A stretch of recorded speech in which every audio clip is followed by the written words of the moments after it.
એક નાનકડા હરિયાળા ગામમાં કવિતા નામની છોકરી રહેતી હતી. એનું જેવું નામ એવું જ એનું તન, મન અને ગોરું રૂપ હતું. કવિતા રોજ સવારથી સાંજ સુધી ખેતરમાં કામ કરતી, ઘરમાં જવાબદારીઓ ગણી, પણ ચહેરા પર ક્યારેય થાક દેખાતો નહીં. ફક્ત તેના ચહેરા પર મીઠી સ્માઇલ જોવા મળતી. ગામના ઘણા છોકરાઓ તેને પસંદ કરતા હતા, પણ કવિતાનું દિલ તો હજુ ખાલી હતું. એક દિવસ શહેરમાંથી રોહિત ગામમાં આવ્યો. એ પોતાના કાકાના ઘરે આવ્યો હતો. શહેરના આરામમાં જીવતો રોહિત અહીંની સાદગી જોઈને મંત્રમુગ્ધ થઈ ગયો. સાંજના સમયે તે ફરતો ફરતો ખેતર પાસે ગયો. ત્યાં કવિતા પાણી ભરતી હતી. સૂરજના કિરણો તેના ચહેરા પર પડતા હતા. એ દ્રશ્ય જોઈને રોહિત થોડી પળ માટે સ્થિર થઈ ગયો. આ જોઈને કવિતાએ શરમાળ અવાજમાં પૂછ્યું, "તમે અહીં નવા છો?" રોહિત હસીને બોલ્યો, "હા, અને લાગે છે કે હું અહીં કંઈક ખાસ શોધવા આવ્યો છું." એ પહેલી મુલાકાતથી વાતચીતની શરૂઆત થઈ. પછી રોજ મળવા લાગ્યા.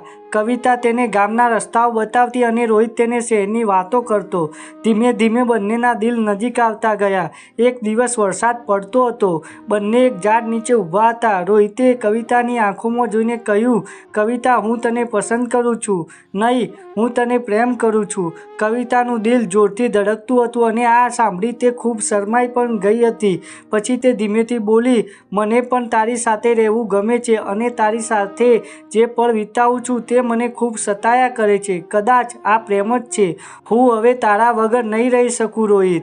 બંનેના પ્રેમમાં કોઈ દેખાવ ન હતો, સાદગી અને સચ્ચાઈ હતી. પણ એક દિવસ સત્ય સામે આવ્યું. રોહિતને પાછું શહેર જવું હતું. રોહિતે કહ્યું, "હું પાછો આવીશ." કવિતાએ માથું હલાવ્યું, પણ આંખોમાં ભય હતો. "જો તમે ના આવ્યા તો?" રોહિત બોલ્યો, "તો મારી જિંદગી તારા વગર અધૂરી રહી જશે." સમય આગળ વધ્યો.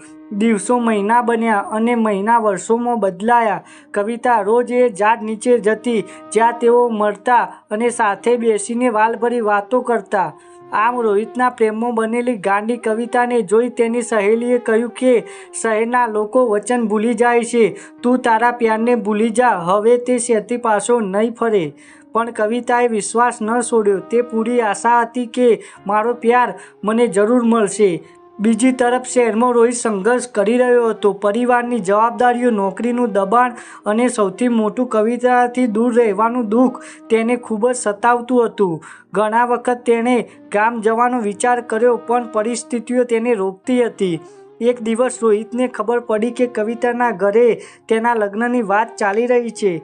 આ સાંભળીને તે અંદરથી બહુ તૂટી ગયો. તેણે કંઈ વિચાર્યા વગર બધું છોડીને ગામ તરફ દોડી ગયો. તેના દિલમાં ફક્ત એક જ વિચાર હતો, કવિતા મારી છે અને હું તેને ગુમાવી નથી શકતો.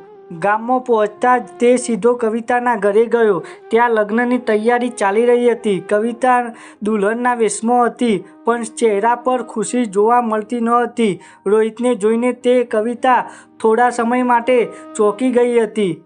"તમે આવ્યા?" તેની આંખોમાંથી આંસુ વહેવા લાગ્યા. રોહિતે બધાની સામે કહ્યું, "હું કવિતાને પ્રેમ કરું છું અને હું આજે તેને લેવા આવ્યો છું. જો તેને પણ મારી સાથે આવવું હોય તો હું આખી દુનિયા સામે લડીશ."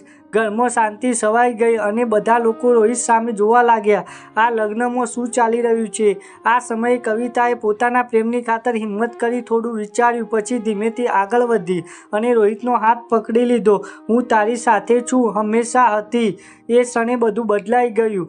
કવિતાના પરિવારે પ્રેમની સચ્ચાઈ જોઈને અંતે મંજૂરી આપી. અંતે બંને એકબીજાને પસંદ કરીને જીવનનો નવો સફર શરૂ કર્યો, જેમાં ન શહેર હતું ન ગામ, ફક્ત પ્રેમ હતો. આ સ્ટોરી આપણને શીખવે છે કે સાચો પ્રેમ ક્યારેય સમય કે અંતરથી હારતો નથી. જો વિશ્વાસ સાચો હોય તો અંત હંમેશા સુંદર જ હોય છે.